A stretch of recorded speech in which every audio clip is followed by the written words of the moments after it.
கர்த்தர் நல்லவர், கர்த்தர் நல்லவர், கர்த்தர் நல்லவர். இந்த நாளிலே ஆண்டவர் நம்மோடு பேசும்படியாய் தெரிந்து கொண்ட வேத பகுதி லூக்கா 17:32. அதற்கு அதனுடைய தலைப்பு, எந்த தலைப்பின் கீழ் நான் இன்றைக்கு ஆண்டவருடைய செய்தியை கொடுக்கலாம் என்றால், நினைத்து கொள்ளுங்கள். அந்த தலைப்பின் கீழ் கொஞ்ச நேரம் நம் ஆண்டவருடைய வார்த்தையை தியானிப்போம். ஆதாரமாக தெரிந்து கொண்ட வார்த்தை லூக்கா 17வது அதிகாரம், அதனுடைய 32வது வசனம். லூக்கா 17:32. லோத்தின் மனைவியை நினைத்து கொள்ளுங்கள். லோத்தின் மனைவியை நினைத்து கொள்ளுங்கள். ஏன் லோத்தின் மனைவியை நாம் நினைத்து கொள்ள வேண்டும்? ஆதியாகமம் 19:17 அதனுடைய மத்திய பகுதியிலே, உன் ஜீவன் தப்ப ஓடிப்போ, பின்னிட்டு பாராதே, இந்த சமபூமியில் எங்கு நில்லாதே, நீ அழியாதபடிக்கு மலைக்கு ஓடிப்போ என்றார். தேவதூதன் சொல்லியாச்சு, இந்த சோதோம் கொமாராவை நாங்க அழிக்க போறோம், ஜீவன் தப்ப ஓடி போங்க, பின்னிட்டு பார்க்க கூடாது, இந்த சமபூமியில எங்கு நிக்க கூடாது. ஆனா லோத்தோட மனைவி என்ன செய்தா? ஆதியாகமம் 19:26, அவன் மனைவியோ பின்னிட்டு பார்த்து உப்பு தூண் ஆனாள். சப்போஸ் தேவன் அவளை உப்பு தூணா மாற்றாட்டா என்ன நடந்திருக்கும்? கொஞ்சம் யோசிங்க. அதனால நம்ம கொஞ்சம் எல்லாவற்றையும் நினைவுல கொண்டு வந்து நம்ம இந்த நேரத்தை ஆண்டவருடைய சமூகத்திலே வார்த்தையோடு நாம் செலவழிப்போம். சப்போஸ் ஆண்டவர் இவளை உப்பு தூணா மாற்றாட்டா, இவ திரும்பி பார்த்தா, திரும்பி பார்க்காம மலைக்கு ஓடி போக சொல்றாரு. ஆனா இவ பார்த்துட்டா, திரும்பி உப்பு தூண் ஆறா, உப்பு தூண் ஆக்காட்டா, இவளை அப்படி ஒரு பில்லரா மாத்தாட்டா அவ என்ன செய்திருப்பான்னா, அவ சோதோம் கொமராவுக்கு நேரா ஓடி போயிருப்பா. ஏன்னா டைம் இல்ல. தேவதூதர்கள் வந்து பாக்குறாங்க சோதோம் கொமராவை. அதனுடைய அக்கிரமம், பாவம் பயங்கரமா இருக்கு. தேவனுடைய சந்நிதியில போய் எட்டியாச்சு. தேவன் அது கரெக்டு தானான்னு சொல்லிட்டு பார்க்க தூதர்களை அனுப்புறாரு.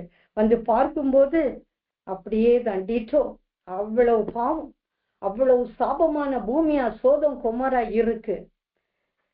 செகண்ட் தாட்டுக்கு டைம் இல்ல. ஆனா நீதிமானாகி இந்த லோத்தோட குடும்பத்தை காப்பாற்றணும்னு சொல்லிட்டு ஒரு சான்ஸ் கொடுக்குறாங்க.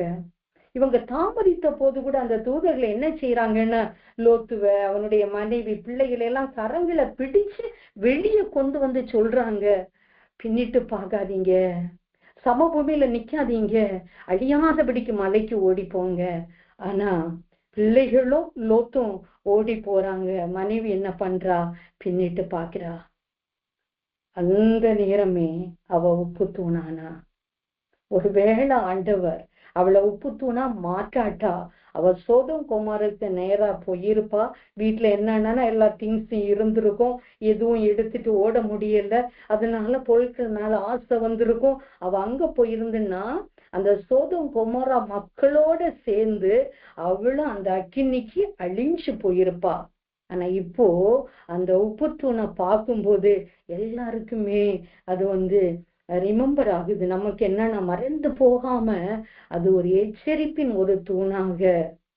என் ஆண்டவர் ஒரு வாய்ப்பை தரும்போது, ஆண்டவருடைய வார்த்தை கடந்து வரும்போது, நம்முடைய நினைவுகளுக்கோ நம்முடைய யோசனைகளுக்கோ இடம் கொடாதபடி அதை நம்ம 100க்கு 100 அது அப்படி நம்பி ஆண்டவர் சொல்லிட்டாரா, அதற்கு நம்ம கீழ்ப்படிந்து போகும்போது ஆண்டவர் நம்மையும் பாதுகாப்பார், நம்மை சார்ந்தவர்களையும் கர்த்தர் பாதுகாப்பார். ஆண்டவருடைய பிள்ளைகள் ஒவ்வொருவரையும் ஆண்டவர் அவருக்கு கீழ்ப்படியும் போது, அவருடைய வார்த்தைக்கு நடுங்கும் போது அவர் நோக்கி பார்த்து அவர்களை ரட்சித்து அவர்களை பாதுகாக்கிற தேவனாக இருக்கிறார். ஏன் ஆண்டவர் அந்த டேய நினைத்து கொள்ளணும்னு சொல்றாரு, அந்த லோத்தின் மனைவியை நினைத்து கொள்ளணும்னு சொல்றாருன்னா, மத்திய 24:37 நம்ம படிக்கிறோம், நோவாவின் காலத்தில் எப்படி நடந்ததோ அப்படியே மனுஷகுமாரன் காலத்திலும் நடக்கும். அதே மாதிரி லூக்கா 17:26 இந்த சேம் வசனம் தான். நோவாவின் நாட்களில் நடந்தது போல மனுஷகுமாரனுடைய நாட்களிலும் நடக்கும். அப்போ ஒரு சோதம் குமாராவுக்கு அழிவு ஏதோ நிறைய நாள் டிட்டர்மின் பண்ணி கொஞ்சம் கொஞ்சம் கொஞ்சமா அழியல, சடுதியான ஒரு அழிவு. லோத்து அவன் மனைவி பிள்ளைகளோட கூட கொஞ்சம் திங்ஸ் கூட எடுத்துட்டு போக முடியாத அப்படிப்பட்ட ஒரு குரூஷியல் சிச்சுவேஷன்ல தான் தூதர்கள் இடைப்பட்டு அவங்களோட ஜீவன் தப்பணும் அப்படின்னு சொல்லிட்டு அவங்க பிரயாசப்பட்டுதான் இவங்களை அனுப்பி விடுறாங்க. அப்புறமா இந்த சோதம் கொமராவை அழிக்கிறாங்க. இதே மாதிரிதான் சோதம் கொமரா பட்டணத்துல என்ன நடந்தது, சடதியா ஆபத்து வந்தது மாதிரி நோவாவுக்கு காலத்துல என்ன நடந்தது, வெள்ளம் வந்து யாருக்கும் ரட்சணை செய்ய முடியாதபடி நோவாவோட ஒருவேளை ரிலேஷன் கதவை தட்டி இருக்கலாம், வேலையின் கதவை தட்டி இருக்கலாம், சான்ஸ் கொடுக்கப்படல. நீதிமானாகிய நோவா நிறைய நாள் பிரசங்கம் பண்ணியிருப்பார். அந்த நாட்கள்ல அவங்களுடைய செவி மந்தமா இருந்தது, அதனால செகண்ட் சான்ஸ் கொடுக்கப்படல. நோவா பேழைக்குள்ளால போனது ஆண்டவரே அந்த டோரை ஷட் பண்ணிட்டாரு. ஏன்னா ஒருவேளை நோவா உள்ள இருந்து பூட்டி இருந்தா யாராவது சொக்காரன கொஞ்சம் அலோவ் பண்ணுவான்னு நினைச்சுதான் கர்த்தரையே கதவை பூட்டிட்டாரு. மனுஷகுமார் நாட்கள்ல இப்படி நடக்கும்.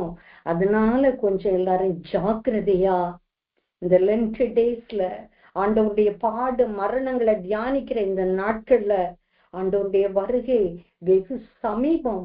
அதுக்கு நம்ம எப்படி நம்மளை எக்யூப் பண்ணணும், எப்படி நம்ம குடும்பத்தை அதற்கு ஏற்றபடியா ஆண்டவருடைய வருகையில நாமும் ஆண்டவரோடு சேரத்தக்கதாய் குடும்பத்தை ஆதாயப்படுத்தணும்னு சொல்லிட்டு நம்ம இப்போ கரெக்ட் பண்ணக்கூடிய நாட்களா இருக்கணும்.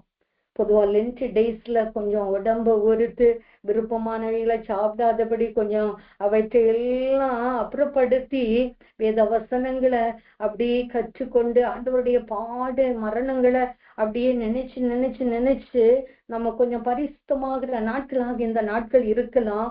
வெறும் இந்த லென்ட் டேஸ் மாத்திரமல்ல, ஒரு வருடத்தின் 365 நாளும் ஒவ்வொரு நாளும் அந்த சிலுவையை பார்த்து சிலுவையின் மேன்மை என்று சொல்லி, இந்த சிலுவையிலே ஆண்டவர் தொங்காவிட்டார், இந்த சிலுவையிலே ஆண்டவருடைய இரத்தம் சிந்தப்படாவிட்டார் நான் எந்த கதியில் இருந்திருப்பேன், எப்படிப்பட்ட நிலைமையில் இருந்திருப்பேன், பாவத்திலும் அக்கிரமத்திலும் உழன்று போயிருப்பேனே. இந்த சிலுவையை பார்க்கும்போது இந்த சிலுவையை நினைத்து நாம் அந்த சிலுவை நாதருடைய பாட மரணங்களை நாம் யோசிக்கும் போது நாம் கரைதிரையற்றவர்களாக மாறி ஆண்டவருக்கு உகந்தவர்களாக மாறுவோம். ஆண்டவருடைய வருகை எப்போதுனாலும் இருக்கலாம். அதற்கு நம்ம ஆயத்தமாக கூடிய நாட்களாக இந்த நாட்களை நாம் கருதி அதற்கேற்றபடி கிரியைகளை நடப்பிப்போம். இங்க வாய்ப்பு கொடுத்த பிறகு அந்த வாய்ப்பை பயன்படுத்த தவறிவிட்ட ஒரு லோத்தின் மனைவியை இன்றும் உலகத்தில் உள்ள மக்கள் நினைத்து கொள்ளும்படியாய் ஒரு சால்ட் பில்லரா அந்த அம்மா நினைவு சின்னமா அப்படியே நின்றுட்டு இருக்காங்க. அதனாலதான் ஆண்டவர் சொல்றாரு, லோத்தின் மனைவியை நினைத்து கொள்ளுங்கள். இரண்டாவதாக ஒரு எதை நினைத்து கொள்ளணும்னு ஆண்டவர் சொல்லி கொடுக்கிறாருன்னா, எபிரேயர் 13:3 எபிரேயர் 13:3 கட்டப்பட்டிருக்கிறவர்களோட நீங்களும் கட்டப்பட்டவர்கள் போல அவர்களை நினைத்து கொள்ளுங்கள், நீங்களும் சரீரத்தோடு இருக்கிறவர்கள் என்று அறிந்து தீங்கு அனுபவிக்கிறவர்களை நினைத்து கொள்ளுங்கள். கிறிஸ்துவுக்குள் அருமையானவர்களே, ஆண்டவர் அருமையான வேத வசனம் பாருங்க. கட்டப்பட்டிருக்கிறவர்களோட நீங்களும் கட்டப்பட்டவர்கள் போல. என்ன கட்டுகளோடு? ஒருவேளை நமக்கு கட்டுகள் இல்லை, நான் ஆல் ரைட்ன்னு நம்ம சொல்லலாம். ஆனா ஒன் திங் நம்ம மறைக்கவே கூடாது. ஏன்னா நம்ம சரீரத்தோடு இருக்கிறோம். என்ன சொல்லுவாங்க, காஞ்ச லீஃப் விழும்போது பச்சையான லீஃப் சிரிக்குமா? ஏன்னா ஐயோ நீ விழுந்து போனியேன்னு. ஆனா நாளைக்கு இதோட செயலும் அப்படிதான் ஆக போகுது, இதுவும் விழதான் போகுது, காஞ்சு போக போகுது, நிரந்தரம் இல்ல, பெர்மனன்ட் கிடையாது. ஆனா அதை யோசிக்காம அந்த எல்லை சிரிக்குமா ஆண்டவர்? அதனாலதான் ஒரு நினைத்து கொள்ளக்கூடிய ஒரு காரியத்தை சொல்றாரு. ஏராளமான பேர் இன்னும் கட்டப்பட்ட நிலைமையில இருக்காங்க, இன்னும் ரட்சிக்கப்படல, இன்னும் ரட்சிப்பின் சந்தோஷத்துக்குள்ளால வரல, இன்னும் ஆண்டவரை அறியல. ஒரு சிலர் ஆண்டவரை அறிஞ்சாலும் பலவிதமான கட்டுகள்ல, பாவத்திலும் அக்கிரமங்களிலும் அவங்க ஊறி போய் கட்டுண்டவர்களா இருக்காங்க. அப்படிப்பட்டவங்களையும் நீங்க நினைச்சு கொள்ளுங்க. ஏன்னா நீங்களும் சரீரத்தோடு இருக்கிறீங்க. உங்களுக்கும் ஒரு சரீரம் கொடுக்கப்படுகிறது. சரீரத்தின் அவயவங்கள் பாவம் செய்ய தூண்டும்.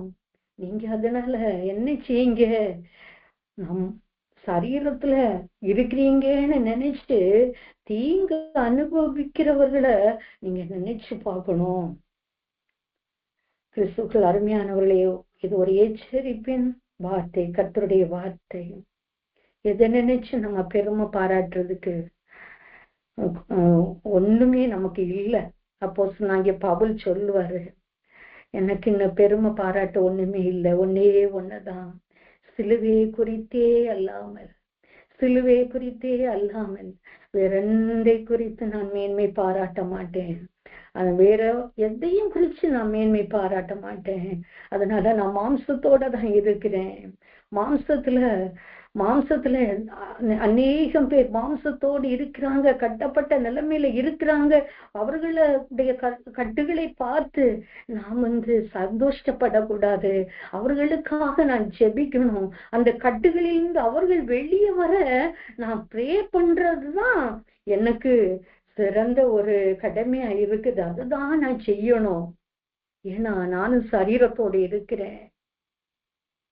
இருக்கிறோம் என்று சொல்லுகிறேன். நம்ம விழுந்திராதபடிக்கு எச்சரிக்கையா இருந்து தீங்கு அனுபவிக்கிறவர்களை, தீமையான காரியங்களிலே அகப்பட்டவர்களை, பாவ கட்டுல, அக்கிரமத்தின் கட்டுல, அக்கிரமத்தின் பெண்ணியல்கள யாரெல்லாம் முடங்கி போய் தீங்கு அனுபவிக்கிறார்களோ அவர்களை நினைச்சு அவர்களுக்காகவும் நம்ம ஜெபம் பண்ணி நம்ம அந்த கட்டுல அகப்படாதபடி, ஆண்டவரே கிருபையா என்னை ரட்சித்தீரே, அந்த சிலுவையிலே சிந்தின ரத்தத்தினால என்ன கழுகி பரிசுத்தப்படுத்தினீரே தகப்பனே, திரும்பவும் நான் இந்த சரீரத்தோடு ஆண்டவரே பலவிதமான ஆண்டவரை பாவங்களில நான் சிக்காதபடி என்ன பரிசுத்தமாய் காத்து கொள்ளுங்க. அது ஒண்ணு நினைச்சிருக்கணும், நம்ம நினைக்கல கொண்டு வரணும். பாடு அனுபவிக்கிறவர்களை, தீங்கு அனுபவிக்கிறவர்களை நினைச்சு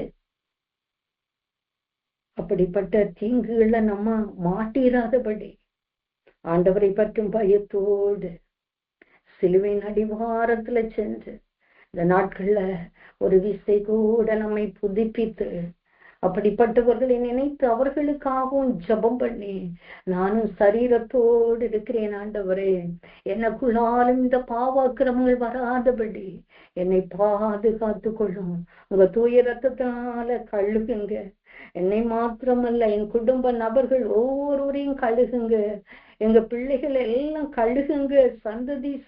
சந்ததிகளாய் அவர்கள் ஆண்டவருடைய சந்ததி என்று சொல்லப்படும்படியாய் பரிசுத்தமாய் வாழ ஆண்டவரே நாங்கள் திறப்பிலே நிற்கிறோம் என்று சொல்லி ஆண்டவருடைய சமூகத்திலே நாம் கதற அழைக்கப்பட்டிருக்கிறோம்.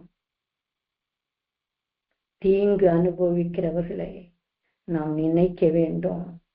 அவர்களும் சரீரத்தோடு இருந்து கட்டப்பட்டவர்களாகி பலவிதமான கஷ்டங்களோட இருக்கிறாங்க. அவர்களை நம்ம நினைச்சு கொள்ளணும். நம்மளும் சரீரத்தோடு இருக்கிறோம்னு நினைச்சு நம்ம தீங்கு அனுபவிக்கிறவர்களை நம்ம நினைச்சு பார்க்கணும்னு ஆண்டவர் விரும்புகிறார். ஆண்டவர் தாமே அப்படிப்பட்ட கிருபை தந்து நம்மை பாவ சாப அக்கிரமத்தினின்று மீட்டு கரைதிரை அற்றவர்களாய் பரிசுத்தப்படுத்தி வழி நடத்துவாராக. மூன்றாவது எபிரேயர் 13வது அதிகாரம் அதனுடைய 7வது வசனத்தை பாருங்க. அதே அதிகாரத்துல இன்னும் ஆண்டவர் நினைக்க ஒரு காரியத்தை சொல்றாரு. தேவ வசனத்தை உங்களுக்கு போதித்து உங்களை நடத்தினவர்களை நீங்கள் நினைத்து அவர்களுடைய நடக்கையின் முடிவை நன்றாய் சிந்தித்து அவருடைய விசுவாசத்தை பின்பற்றுங்கள். உங்களுக்கு தேவ வசனத்தை உங்களுக்கு போதித்து உங்களை நடத்தினவர்களை நீங்கள் நினைத்து. யார நம்ம நினைக்கணுமா? கிறிஸ்துவுக்குள் அருமையானவர்களே, தேவ வசனத்தை நமக்கு போதிக்கிறவர்களை, தேவ வசனத்தை நமக்கு போதிக்கிறவர்களை நம்ம நினைக்கணும்னு ஆண்டவர் விரும்புகிறாரு. அவர்களை நினைச்சு எதெல்லாம் பண்ணணுமா? அவர்களுடைய நடக்கையின் முடிவை நன்றாய் நம்ம சிந்திக்கணுமா? அதை சிந்திச்சுட்டு அவருடைய விசுவாசத்தை பின்பற்றணுமா? போதித்து நம்மை நடத்துகிறவர்கள் கிறிஸ்துவின் பாதையிலே நம்மை நேர்வழியாய் நடத்துகிறார்களா? அவர்களுடைய போதனைகள் எப்படி நம்மை பரலோகம் கொண்டு சேர்க்குமா? எல்லாவற்றையும் கொஞ்சம் சிந்திக்கணும். பரமனுக்கு விருப்பமான செய்திகளை நாம் கேட்கிறோமா? இல்லை மாய்மாலமான காரியங்களை வைத்து ஏதோ செவிக்கு இனிமையான காரியங்களை போதிக்கிறாங்களா? இல்ல நம்மளை கரெக்ட் பண்றாங்களா? கண்டித்து உணர்த்துகிறார்களா? செவ்வியான பாதையிலே நாம் நடக்க அவங்க திறப்புல நிக்கிறாங்களா? எல்லாவற்றையும் நம்ம நன்றாய் சிந்தித்து அவங்களுடைய விசுவாசம் எல்லாவற்றையும் எல்லாமே கிளியரா இருக்கு. கரைதிரை அற்றவர்களாக கர்த்தருடைய வேத வசனத்தை கள்ளப்பிடம் இல்லாம சரியா போதிக்கிறாங்க, நேர்த்தியா போதிக்கிறாங்க, கபடற்றவர்களா இருக்கிறாங்க, ஜனங்களுக்காக நிக்கிறாங்க, எல்லாருக்காகவும் வேண்டுதல் செய்யறாங்க. அவருடைய நடக்கையை நம்ம சிந்திக்கணும்னு சொல்றாரு. அவங்க நடத்தினவர்களை நினைக்கணும்னு சொல்றாரு. இந்த நாட்கள்ல யார் மூலமா நம்ம ரட்சிக்கப்பட்டோம்? அந்த நாள் நமக்கு நினைவு இருக்கிறதா? எந்த நாள் கர்த்தருடைய வார்த்தை அவர்கள் கூறும்போது கர்த்தர் நம்மோடு இடைப்பட்டார், அந்த நாளை அந்த நேரத்துல கர்த்தர் கொடுத்த அந்த செய்தியை கொஞ்சம் நினைச்சு பாருங்க. நம்மள நடத்தினவங்களை கொஞ்சம் நினைச்சு பாருங்க. அதுக்கு பிறகு எவ்வளவு தூரமா நம்ம ஆவிக்குரிய வாழ்க்கையில வளர்ந்திருக்கிறோம். எல்லாவற்றையும் நம்ம நினைச்சு ஆண்டவரை துதிச்சு அவர்கள் நல்ல விசுவாச வீரர்களா இருக்கிறாங்களா? அவருடைய முடிவு எப்படிப்பட்டதா இருக்கிறது? அவருடைய போதனை எப்படிப்பட்டதா இருக்கிறது? எல்லாவற்றையும் நம்ம நினைச்சு நம்ம அவங்கள பின்பற்றணும்னு ஆண்டவர் சொல்றாரு. இந்த நாட்கள்ல நம்ம இயேசுவின் வல்லமை ஊழியத்தோடு இணைஞ்சிருக்கிறோம். அன்பு சகோதர சகோதரிகளே, அந்த ஊழியருடைய ஒவ்வொரு வசனங்கள் வார்த்தைகள் எல்லாவற்றுக்கும் மேலா அவர் எந்த நிலைமையில நம்ம இருந்துட்டு நமக்கு ஒரு ஜபம், எங்களுக்கு ஒரு ஜபம் பண்ணுங்க, எங்களுக்கு இப்படிப்பட்ட ஒரு சின்ன போராட்டம் இருக்குது, இப்படிப்பட்ட ஒரு ஜபம் உதவி எங்களுக்கு தேவைன்னு நம்ம சொல்லும் போது எந்த நேரத்திலையும் அவரை முகம் கோணாம நமக்காக ஆண்டவர்கிட்ட பரிந்து பேசி திறப்பிலே நிற்கிறாரே. இந்த ஊழியருடைய காரியத்தை நம்ம நினைத்து இந்த ஊழியத்தோடு என்னென்ன கிளை ஊழியங்கள் என்னென்ன காரியங்கள் செயல்பட்டு கொண்டிருக்கிறது என்பதை நாம் நினைத்து இந்த ஊழியத்துக்கும் நம்ம உண்மையா இருக்க, இந்த ஊழியத்திற்கும் நம்மளால் இயன்றதை கொடுத்து தாங்க நாம் அழைக்கப்பட்டிருக்கிறோம். இந்த ஊழியத்தை நினைத்து பார்ப்போம். இந்த ஊழியத்திலே நடைபெறுகிறதான கரம் கொடுக்கும் ஊழியம், பிற இதர சின்ன சின்ன ஊழியங்கள் எல்லாவற்றையும் நம்ம நினைக்க இந்த நாட்கள்ல கடமைப்பட்டுக்கிறோம். ஏன்னா நிறைய பேரு ஒருவேளை நான் நினைக்கிறேன் எல்லாருமே நம்ம கிறிஸ்தவர்கள் தான் இந்த இணைப்புல இணைஞ்சிருக்கீங்க அப்படின்னு நான் நினைக்கிறேன். ஏன்னா ஆண்டவருடைய அன்பை ஒவ்வொரு நாளும் ருசிக்கிறோம், ஆண்டவருடைய வல்லமையை நம்ம பெற்றுக்கொள்கிறோம். இந்த வல்லமை இயேசுவின் வல்லமை ஊழியத்தோடு சேர்ந்து ஒவ்வொரு நாளும் இந்த இணைப்பில இணைந்து தேவ செய்தியை கேட்கிறோம், நாமும் இணைந்து ஜெபிக்கிறோம், நன்மைகளை பெறுகிறோம். அதனால நம்ம என்ன செய்யணும்னா இந்த ஊழியத்தையும் நினைத்து இதுல நடைபெறுகிற எல்லா விதமான ஆண்டவருடைய காரியங்களையும் நம்ம நினைச்சு இதுலயும் நம்ம பங்காளிகளாக இருக்க வேண்டும் என்று ஆண்டவர் விரும்புகிறார். சோ முதல்ல ஆண்டவர் என்ன சொன்னார்? லோத்தின் மனைவியை நினைத்துக் கொள்ளுங்கள். சடிதியா ஒரு சோதம் குமாரவு கழிவு. ஆனா நீ தப்பணும். நீ நீதிமானுடைய லோத்து, நீதிமானுடைய ஒரு மனைவி, நீ காப்பாற்றப்படணும். பின்னிட்டு பார்க்காதம்மா, நீ ஸ்ட்ரெயிட்டா ஓடு, காண்பிக்கும் மலைக்கு போ, அங்கேயே உன்னை பெரிய ஜாதி ஆக்குவேனா, உங்களை நான் வர்த்திக்க பண்ணுவேன் சொன்னது தேவன் அல்லவா? அவர் கைவிடுவாரா? இந்த பாவிகளோடு உங்களையும் வாரிக்கொள்வதற்கு எனக்கு இஷ்டம் இல்லை. அதனால ஓடி போங்க. அவளுக்கு ஓடி போக மனதில்ல. அதனால உப்பு தூணானா, அதனால அந்த லோத்தின் மனைவியை நினைத்து கொள்ளணும். ரெண்டாவது யாரை நினைத்து கொள்ளணும்? கட்டப்பட்டிருக்கிறவர்களோட நம்மவும் கட்டப்பட்டவர்கள் போல கட்டப்பட்டிருக்கிறவங்கள நம்ம நினைச்சுக்கிடணும். ஏன்னா நம்ம சரீரத்தோடு இருக்கிறோம். அதனால நிச்சயம் நம்ம தீங்கு அனுபவிக்கிறவர்களை நினைச்சு கொள்ளணும். மூணாவது, தேவ வசனத்தை நமக்கு போதித்து தேவனுடைய காரியங்களை நமக்கு விட்டு தந்து நமக்காக திறப்பிலே நிற்கிற நல்ல ஊழியர்களை நம்ம என்ன செய்யணும்? நடத்தினவர்களை நினைச்சு அவங்க முடிவையும் நம்ம சிந்திக்கணும். அவங்க விசுவாசத்தையும் நம்ம பின்பற்றி நம்மவும் என்ன செய்யணும்னா அதை விட பெரிய விசுவாச வீரர்களா மாறணும்னு ஆண்டவர் விரும்புகிறார். ஓகே, நினைத்து கொள்ள சொன்ன தேவன் இப்போ சில காரியங்களை நினைக்க வேண்டும் என்று சொல்லுகிறார். பிரசங்கி 12வது அதிகாரம் அதனுடைய 1வது வசனத்தை எடுங்க. பிரசங்கி 12:1, நீ உன் வாலிப பிராயத்தில் உன் சிருஷ்டிகரை நினை. 12வது அதிகாரம் 7வது வசனத்துல அதுல லாஸ்ட் பார்ட்ல அது சொல்றாரு, அவரை உன் வாலிப பிராயத்தில் நினை. ஏன் வாலிப பருவத்துல நினைக்கணும்? ஏன் நினைக்கணும்னு ஆண்டவர் சொல்றாரு. அந்த ஃபுல் வசனத்தை நம்ம வாசிக்கும் போது, தீங்கு நாட்கள் வராததற்கு முன்னும், எனக்கு பிரியமானவைகள் எல்லாம் என்று நீ சொல்லும் வருஷங்கள் சேராததற்கு முன்னும் நம்ம என்ன செய்யணும்? சிருஷ்டிகரை நினைக்கணும். எங்க வாலிப பிராயத்திலே நினைன்னு சொல்றாரு. வாலிபர்களும் நினைக்கணும், வயசானவங்களும் நினைக்கணும், இளம் தலைமுறையினரும் நினைக்கணும், பிள்ளைகளும் நினைக்கணும். ஏன்? எல்லா நாட்களும் நமக்கு நல்ல நாட்களா இருக்காது. ஆண்டவர் அதுல அழகா அதே அதிகார பிரசங்கி 12:2 7வது வசனம் வரை பார்த்தீங்கன்னா நிறைய விஷயங்களை சொல்றாரு. தீங்கு 1வது அதிகாரத்துல தீங்கு நாட்கள் வர்றதுக்கு முன்ன, எனக்கு பிரியமானவைகள் என்று நீ சொல்லும் வருஷங்கள் சேராததற்கு முன்ன, தீங்கு நாட்கள் பிரியமில்லாத வருஷங்கள் வாரதுக்கு முன்னால, சூரியனுடைய வெளிச்சம், சந்திரன், நட்சத்திரங்கள் இதோட வெளிச்சங்கள் எல்லாம் அந்தகாரப்படும் அதுக்கு முன்னால அப்படின்னே சொல்லிட்டு 7வது வரைக்கும் ஆண்டவர் பலவிதமான காரியங்களை அந்த பிரசங்கி மூலம் நமக்கு வெளிப்படுத்துகிறார். அதனால எல்லாவற்றையும் அனுபவிச்சு அந்த பிரசங்கி சொல்றாரு, மாயை எல்லாம் மாயைதான்.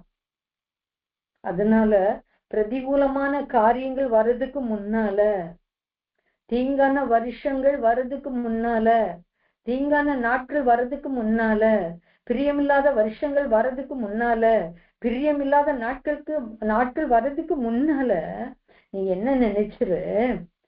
உன் சிருஷ்டிகரை நினைச்சிரு, உன்னை உருவாக்கினவரை நினைச்சிரு, உன்னை நடத்துகிறவரை நினைச்சிரு, உன்னை இதுவரை வழி நடத்தினவரை நினைச்சிரு. ஏன் அப்படி அந்த நாட்கள் வருமா? நான் பார்த்தோம் இல்ல, 2019 யூரோப் பயங்கரமா அந்த கொரோனால அஃபெக்ட் ஆச்சு. நமக்கு 2021 2 வருடங்கள். அப்ப என்னன்னா அவ்வளவு கஷ்டத்தோட மக்கள் எல்லாம் வீட்டுல முடங்கி இருக்காங்க. வருமானத்திற்கு வழி இல்லை. ஸ்கூல்ஸ் காலேஜஸ் எல்லாம் க்ளோஸ் பண்ணாங்க. அந்த நாட்கள்ல தான் ஒவ்வொரு ஸ்டூடெண்டும் ஃபோன் பண்ணி சொல்லுவா, என்னன்னா என்னைக்கு நமக்கு இது கவர்மெண்ட் காலேஜஸ் எல்லாம் ஓபன் பண்ணுவாங்க, எப்படி இந்த நாட்கள் எல்லாம் தீங்கு நாட்களா இருக்கே, இந்த 2 வருஷமும் பிரியமில்லாத வருஷங்களா போச்சுதே, வெர்ச்சுவல் கிளாஸ் ரூம் எங்களுக்கு ரொம்ப எஃபெக்டிவா இல்லையே, என்னைக்கு நம்ம சேர்ந்து கிளாஸ் ரூம் அட்மாஸ்பியர்ல இருப்போம்? அருமையானவர்களே, நம்ம யோசித்தோமா? நம்ம தமிழ்நாட்டுல பொதுவா சதர்ன் ரீஜன்ல எல்லாம் பெரிய அழிவுகளோ காரியங்களோ வந்தது கிடையாது. 2004ல நமக்கு ஒரு பெரிய சுனாமி. அப்போதான் சுனாமின்னா என்னன்னே நமக்கு தெரியும். அதுக்கு பிறகு கொஞ்சம் அந்த தமிழ்நாட்டுல எல்லாம் கொஞ்சம் வெள்ளம் அப்படி இப்படி எல்லாம் பல அழிவுகள் வந்தது. இதெல்லாம் தான் நமக்கு தெரியும். ஆனா அதுக்கு முன்னாலே நார்த் இந்தியால எல்லாம் நிறைய அழிவுகள் பல காரியங்கள் எல்லாம் அங்க நேர்ந்தது உண்டு. மக்கள் அதையெல்லாம் அவங்க அனுபவிச்சது உண்டு. ஆனா சதர்ன் ரீஜன்ஸ்ல இருக்கிற நமக்கெல்லாம் இந்த காரியங்கள் எல்லாம் வந்த பிறகுதான் அதெல்லாம் இப்படி எல்லாம் சம்பவிக்குமான்னு ஒரு அறிவு, ஒரு புத்தி நமக்கு தெளிவா உண்டாக்கியது. அதனாலதான் யோசித்தோமா? இல்ல, எல்லாமே ஸ்மூத்தா தான் போயிட்டு இருந்தது. திடீர்னு சொன்னாங்க, ஓகே ஐரோப்பா நாடுகள் எல்லாம் முடக்கி ஆயிடுச்சு. அதுல ஒரு ஜெர்மனியில் உள்ள அந்த ஒரு பெரிய மினிஸ்டர், ஃபைனான்ஸ் மினிஸ்டர், யூரோப்ல அந்த கொரோனா வந்ததும் அவர் என்ன செய்தாருன்னா he committed suicide. எப்படி ஜெர்மனியை தூக்கி நிறுத்த போறேன், ஏன்னா நல்ல ஒரு பெரிய எல்லாம் டெக்னாலஜில அட்வான்ஸா போயிட்டு செல்வ செழிப்பா மாறிட்டு இருக்கிற அந்த நேஷன்ல ஒருவேளை கொரோனா வந்து அஃபெக்ட் ஆனா எப்படின்னா இந்த தேசத்தை தூக்கி நிறுத்தும்? அவருக்கு ஒண்ணும் செய்யாது. அவரு நிறைய சம்பாதிச்சிருப்பாரு, நல்ல குடும்பம் இருக்கும், மனைவி பிள்ளைகள் இருப்பாங்க. ஆனா அந்த தேசத்தின் மேல உள்ள ஒரு விருப்பத்தினால, ஒரு ஆர்வத்தினால எப்படி ஜெர்மனி அழிஞ்சிருமோன்னு நினைச்சு, பொருளாதார நிலையில மந்த நிலைமை வந்துரும்னு நினைச்சிட்டு அவர் தன்னுடைய உயிரை மாய்த்தார். எவ்வளவு பிரியமில்லாத நாட்களா போயிட்டு அந்த நாட்கள். நம்ம தமிழ்நாட்டிலும் நாம் இருக்கிற பகுதிகளிலும் வீட்டுக்குள்ளதான் வரல, வீட்டு வாசல் வழியா அந்த கொரோனா கடந்து சென்றது. எத்தனையோ பரிசுத்தவான்களை இழந்தோம். நிறைய ரிலேட்டிவ்ஸ், அங்கங்க தெரிந்த உறவின் முறையில எல்லாம் எவ்வளவு பேரை நம்ம இழந்திருப்போம். எப்படிப்பட்ட நாட்களா இருந்தது, தீங்கு நாட்களா இருந்தது. அந்த 2 வருஷமும் பிரியமில்லாத வருஷங்களாதான் போச்சுது. அதெல்லாம் நமக்கு ஒரு எச்சரிப்பின் வருஷங்களா நாட்களாக கடந்து போனதை நம்ம நினைக்கணும். இந்த பிரசங்கி புத்தகத்திலையும் ஆண்டவர் இந்த நாட்களை அந்த சிருஷ்டிகரை நினைக்க சொல்றாரு. ஏன் நினைக்க சொல்றாரு? உன் வாலிப பருவத்துல சிருஷ்டிகரை என்ன தீங்கு நாட்கள் வரப்போகுது, பிரியமில்லாத வருஷங்கள் வரப்போகுது, எல்லாம் அந்தகாரப்பட போகுது, எதுலையுமே நமக்கு நன்மைன்னு சொல்லக்கூடிய காரியங்களே இருக்காது. சோ இதெல்லாம் உணர்ந்து பிரசங்கி 12:2-7 வரை நம்ம வாசித்து, ஐயோ எல்லாம் மாயையா இருக்கே, எல்லாம் கடினமா போயிட்டு இருக்கே, அதுக்கு முன்னால நம்மளை படைச்சவரை நினைக்கணும். நமக்காக ரத்தம் சிந்தி நம்மை மீட்ட இயேசுவை நினைக்கணும். நம்ம நடத்தினவர்களை நினைப்போம். வேத வார்த்தைகள் ஒவ்வொன்றையும் நினைச்சு ஆண்டவருடைய கிரியைகள் எல்லாம் தியானிச்சு எப்பவும் ஆண்டவரை சார்ந்து வாழ, ஆண்டவரை நினைச்சு வாழ, பரமனை நம்ம மகிமைப்படுத்தி வாழ நம்ம கற்றுக்கொள்வோம். ஆண்டவர் நம்மை இந்த தீங்குகளுக்கெல்லாம் பாதுகாப்பார். பிரதிகூலமான காரியங்கள் நேரிடுவதற்கு முன்னால நம்ம ஆண்டவரை நினைப்போம், அவருடைய அன்புக்குள்ளால போவோம், அவருக்குள்ளால வாழணும்னு நம்ம ஒரு திட்டத்தை பிளான் போட்டு அவருடைய புகலிடத்துக்குள்ளால அவருக்கு செட்டைகளின் நிழல்ல நம்ம சாய்ந்து அவருடைய மார்பில சார்ந்து நம்ம வாழும்போது நமக்கு நல்ல ஒரு பாதுகாப்பை தேவன் கொடுப்பார். நீ உன் வாலிப பிராயத்தில் உன் சிருஷ்டிகரை நின்ன தீங்கு நாட்கள் வர்றதுக்கு முன்னால, பிரியமில்லாத வருஷங்கள் வர்றதுக்கு முன்னால சிருஷ்டிகரை நினைச்சுக்கோ. அடுத்தது ஏசாயா 44:21 ஆண்டவர் யாக்கோவை கூப்பிட்டு ஒன்னு சொல்றாரு. யாக்கோவே, இஸ்ரவேலே, இவைகளை நினை, நீ என் தாசன், நான் உன்னை உருவாக்கினேன். நீ என் தாசன். இஸ்ரவேலே, நீ என்னால் மறக்கப்படுவதில்லை. அதுல 22 சொல்றாரு, எப்பா யாக்கோபே, உன்னை நான் இஸ்ரவேலா மாத்தினேன். நீ நினைச்சுக்கோ, யாரு நினைச்சுக்கோ, என்ன நினைச்சுக்கோ, நான் யாரு? உன் மீறுதல்களை மேகத்தை போலவும் உன் பாவங்களை கார்மேகத்தை போலவும் அகற்றிவிட்ட தேவன் நான். என்னிடத்துல நீ திரும்பு, உன்னை நான் தான் மீட்டு கொண்டேன். நீ எத்தனை இருந்த யாக்கோபே, ஆனா ஒன்னா ஆபிரகாம், ஈசாக்கு, அடுத்தது யாக்கோபு. ஏசா வர வேண்டிய ஸ்தானத்துல ஆபிரகாம், ஈசாக்கு, யாக்கோபு இந்த அந்த கொரோனாலஜிக்கல் ஆர்டர்ல நான் ஒன்ன கொண்டு வந்தேன். ஏசாவுக்கு இல்லாத ஒரு காரியத்தை உனக்கு நான் செய்திருக்கேன். இவைகளை நீ நினை. உன்கிட்ட மீறுதல் இருந்து, உன்கிட்ட பாவம் இருந்தது, உன் மீறுதல்கள் எல்லாம் மேகத்தை போல மாற்றின. மேகம் பெர்மனன்ட் ஒரு இடத்துல இருக்காது, பாத்தீங்களா? கடந்து போகிறது போல உன் பாவங்களை கார்மேகத்தை போல நான் அகற்றினேன். நீ என்னிடத்துல திரும்பு, உன்னை நான் மீட்டு கொண்டதுனால நீ என்ன நினைச்சு உனக்கு பாவம், அக்கிரமம், மீறுதல் எல்லாவற்றையும் கழுகி உன்னை பெரிய அந்த விசுவாசிகளின் தகப்பன், அந்த ஒரு ஆபிரகாம், அவரோட மகன் ஈசாக்கு, ஈசாக்கோட பையன் நீ, அந்த அவங்களோட ஸ்டேட்டஸுக்கு இணையா ஒன்ன நான் வச்சு அழகு பாக்குறேன் இல்லையா? அதனால நீ நினைக்க வேண்டியது என்ன மாத்திரம்தான். அதுக்கு முன்னால ஆண்டவர் நிறைய அந்த அதிகாரத்துல ஏசாயா 44:9 சொல்லுவாரு, விக்கிரகங்களை உருவாக்குற யாவரும் வீணர், அவர்களால் இச்சிக்கப்பட்டவர்கள் ஒன்றுக்கும் உதவாது. ஏன்னா அவங்க அறியாம காணாம ஒன்னும் அறியாம இருக்குது, வெட்கம் உண்டாக அவைகளுக்கு தாங்களே சாட்சிகளா இருக்கு. 10வதுல ஒன்றுக்கும் உதவாத தெய்வத்தை உருவாக்கி இருக்காங்க, விக்கிரத்தை வார்ப்பிக்கிறாங்க. இவங்க எல்லாம் எப்படிப்பட்டவங்க? நிறைய காரியத்தை சொல்லி கொடுக்கிறாரு. அறியாம உணராம இருக்காங்க. 18வது வசனத்துல காணாதபடிக்கு கண்களும் உணராதபடிக்கு இருதயமே அடைக்கப்பட்டு போச்சு. ஒரு 19 சொல்லுவாரு, பாதி அடுப்புல எரிக்கிறாங்க, அதுல தழல்ல அப்பத்தை சுடுறாங்க, இறைச்சிய புசிக்கிறாங்க, மீதியான துண்டை விக்கிரமாக்குறாங்க. இதெல்லாம் இவங்களுக்கு அறிவில்லை, சொரணை இல்லை. எல்லாவற்றையும் சொல்லிட்டு யாக்கோபிட்ட சொல்றாரு, இவைகளை எல்லாம் நினைச்சுக்கப்பா.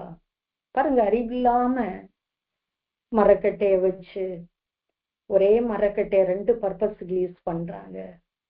யாக்கோபே, இதெல்லாம் நினைச்சுக்கப்பா. நீ என் தாசன், எப்படி உன்னை நான் உருவாக்கினேன். உன்னை உருவாக்கின தேவன்னா என்ன நினைச்சு பாரு. உனக்கு அக்கிரமங்களை எல்லாம் நான் மன்னிச்சிட்டேன் பாரு. எப்படி என்ன அழகா சொல்றாரு. மீறுதல்களை எல்லாம் மேகத்தை போல மாத்தினேன் இல்லையா? பாவங்களை கார்மேகத்தை போல மாத்தினேன் இல்லையா? உன்னை உருவாக்கினேன் இல்லையா? நீ என் தாசன் இல்லையா? நீ மறைக்கப்படுவதில்லைன்னு சொல்லி இருக்கேன் இல்ல? நீ அப்ப நீ யார நினைக்கணும்? என்னையே நினைச்சுக்கோ, என்னையே நினைச்சுக்கோ அப்படின்னு ஆண்டவர் சொல்றாரு யாக்கோபிட்ட. அடுத்தபடியா நினைத்து கொள்ளுங்கள்னு சொல்றாரு, நினைன்னு சொல்றாரு. அடுத்தது அப்படி சொன்ன ஆண்டவர்கிட்ட உரிமையா நினைத்தருளும் என்று கேட்ட பரிசுத்தவான்களை பற்றி நாம பார்க்க போறோம். கிறிஸ்துவுக்குள் அருமையானவர்களே, இந்த நேரத்துல நெகேமியா 1:9 எடுங்க. நெகேமியா 1:9. அதுல நெகேமியா அதுக்கு முந்தின வசனங்கள் எல்லாம் பார்க்கும்போது ஒரு பெரிய ஜபத்தை ஏறெடுத்துட்டே இருக்கிறாரு. அல்லங்கம் சுட்டரிக்கப்பட்ட நிலைமையில இருக்கிற வேளை இந்த 9வது வசனத்தை நான் வாசிக்கிறேன். நீங்கள் என்னிடத்தில் திரும்பி என் கற்பனைகளை கைக்கொண்டு அவைகளின்படி செய்வீர்களானால் உங்களிலே தள்ளுண்டு போனவர்கள் வானத்தின் கடையாந்திரத்தில் இருந்தாலும் நான் அங்கே இருந்து அவர்களை சேர்த்து என் நாமம் விளங்கும்படி நான் தெரிந்து கொண்ட ஸ்தலத்துக்கு அவர்களை கொண்டு வருவேன் என்றும் தேவரீர் உம்முடைய தாசனாகிய மோசேக்கு கட்டளையிட்ட வார்த்தையை நினைத்தருளும். அருமையானவர்களே, அவரு பாவாரிக்கை ஜபத்தை எல்லாம் செய்துட்டு, ஆண்டவரே இந்த அலங்கம் இவ்வளவு இடிய அதை தீக்கிரையாக்க காரணம் எல்லாம் எங்களுடைய பாவங்கள் தான், எல்லாவற்றையும் மன்னிக்க ஆண்டவர்கிட்ட விழுந்து கிடந்து உபவாசித்து எல்லாம் செய்துட்டு இப்ப சொல்றாரு, ஆண்டவரே நாங்க உங்ககிட்ட திரும்பி வந்து இதெல்லாம் நாங்க செய்வோம்னு சொல்லிட்டு உங்ககிட்ட நாங்க அறிக்கையிட்டு உங்ககிட்ட வந்த நிச்சயம் நீங்க என்ன செய்வீங்க? இந்த ஸ்தலத்திற்கு எங்களை துரத்தின ஸ்தலத்துல துரத்தி இருக்கீங்க, எங்க ஸ்தலத்துல இருந்து இனி ஒரு இடத்துக்கு துரத்தி இருக்கீங்க. ஆனா நாங்க அப்படியே மனம் வருந்தி திருந்தி நாங்க உங்ககிட்ட வரும்போது என்ன செய்வீங்க? அதே இடத்துக்கு உங்க ஸ்தானத்துக்கு கொண்டு வருவீங்க இல்லையாப்பா. அதனால இது நீங்க உங்க மோசைக்கு, உங்க தாசனாகிய மோசைக்கு நீங்க கட்டளை இட்டீங்க, அந்த வார்த்தையை நீங்க இப்ப நினைத்தருளும் அப்படின்னு கேட்டுட்டு இவரு நல்ல ஜோம் பண்ணிட்டு போறாரு பாருங்க. அவருக்கு அனுகூலமான வாசல் திறந்தது. அர்தசஷ்ட ராஜா இவன் கேட்ட காரியங்களை எல்லாம் கொடுத்து இவருடைய ஜபத்தின் மூலமாக கர்த்தர் இவனுக்கு எல்லாவற்றையும் அனுகூலம் செய்யும்படியாக அந்த ராஜாவுடைய இருதயத்தையே கர்த்தர் ஏவி எழுப்பினாரு. அதனால ஆண்டவருடைய சகாயத்தோடு பாவம் மன்னிப்பின் ஜபத்தை எல்லாம் சொல்லி மோசைக்கு நீங்க சொன்ன அந்த வார்த்தையை நீங்க இப்ப நினைத்தருளும். ஆண்டவரை நீங்க நினைச்சு பாருங்க. எவ்வளவு கால கட்டத்துக்கு பிறகு இவர் கேட்கிறாரு பாருங்க. மோசைக்கு காலம், யோசுவாவுக்கு காலம் எல்லாம் முடிஞ்சு இப்போ நெகேமியா கேட்கிறாரு. இத்தனை வருஷத்துக்கு அப்புறம் ராஜாக்களின் காலத்துலதான் இந்த சிறையிருப்பு எல்லாம் நடக்குது. இந்த டைம்ல சரியான வார்த்தையை வச்சு பிடிச்சு, ஆண்டவரே உங்க தாசனாகிய மோசைக்கு கட்டளையிட்ட வார்த்தையை நீங்க கட்டளை இட்டு இருக்கிறீர். மனம் வருந்தி அழுது புலம்பி பாவங்களை எல்லாம் விட்டுட்டு சரி செய்துட்டா கொண்டு வருவேன்னு சொல்லியிருக்கீங்க. சோ நீங்க கண்டிப்பா அந்த வார்த்தையை நினைத்தருன்னு கேட்டதுனால என்ன நடந்தது? அழகா அந்த அலங்கம் கட்டும்படியான சகல காரியங்களையும் ராஜாவே உதவி செய்து அவன் அனுப்பி, அவனுக்கான ஆட்களை அனுப்பி அவன் அந்த தேசத்துல போய் எல்லா காரியங்களையும் செய்து முடிக்க, ஒவ்வொரு வாசலுக்கு நேரா இருந்தவங்களும் அந்தந்த பகுதியில் உள்ள காரியங்களை கட்டுனதுனால எல்லோரும் ஏகோபித்து அப்படி எழும்பினதுனால கர்த்தர் என்ன செய்தாருன்னா நெகேமியாவுடைய ஜபத்தை கேட்டு அவர் செய்த காரியங்களை எல்லாம் கர்த்தர் விரும்பி 55 நாட்களுக்குள்ளாக அந்த பெரிய அலங்கத்தை கட்டி எழுப்ப கர்த்தர் கிருபை செய்தார். இதற்கு காரணம் என்ன? இவருடைய ஜபம். இவர் ஆண்டவரை பார்த்து நீங்க மோசைக்கு கட்டளையிட்ட வார்த்தையை நினைத்தரும்னு சொல்லிட்டு இவர் செயல்பட்டதுனால கர்த்தர் அந்த காரியத்தை செய்தார். இன்னும் ஒரு பரிசுத்தவான் ஏசாயா 38:3 அவர் செய்த ஜபத்தை நம்ம பார்ப்போம். ஏசாயா 38:3 ஏசாயா 38:3 பாருங்க.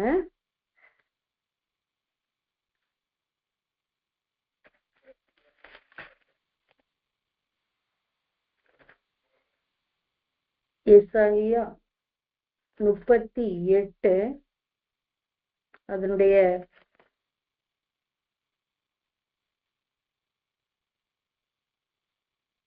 3வது வசனம், உமது பார்வைக்கு நலமானதை செய்தேன் என்பதை நினைத்தருளும். இது யாருடைய ஜெபம்? கர்த்தாவே, ஃபுல் வசனம் நான் வாசிக்கிறேன். கர்த்தாவே, நான் உமக்கு முன்பாக உண்மையும் மன உத்தமமாய் நடந்து உமது பார்வைக்கு நலமானதை செய்தேன் என்பதை நினைத்தருளும் என்று விண்ணப்பம் பண்ணி எசேக்கியா மிகவும் அழுதான். எசேக்கியா இப்போ ஆண்டவரை நோக்கி அழுறாரு. ஏன்னா ஏசாயா தீர்க்கதரிசி மூலமா சொல்லிட்டாரு அவருக்கு இனி ஆயுள் காலம் ரொம்ப கிடையாது, வீட்டு காரியத்தை எல்லாம் ஒழுங்குபடுத்து, ஏன்னா உடனே நான் எடுக்க போறேன், மரித்து போவீர் என்று தீர்க்கதரிசி சொன்ன உடனே இவர் அப்படியே ஆண்டவர்கிட்ட பிரேயர் பண்றாரு. நினைத்தருளும். என்ன நினைத்தருளும்? கர்த்தாவே, உமக்கு முன்பாக நான் எப்படி நடந்தேன்? உண்மையா நடந்தேன். நான் உமக்கு முன்பாக மன்ன உத்தமமாய் நடந்தேன். உமது பார்வைக்கு நலமானதை செய்தேன். இதையெல்லாம் நீங்க நினைத்தருளணும். என்ன செய்தாரு? நம்மவே வேதத்துல வாசிப்போம்.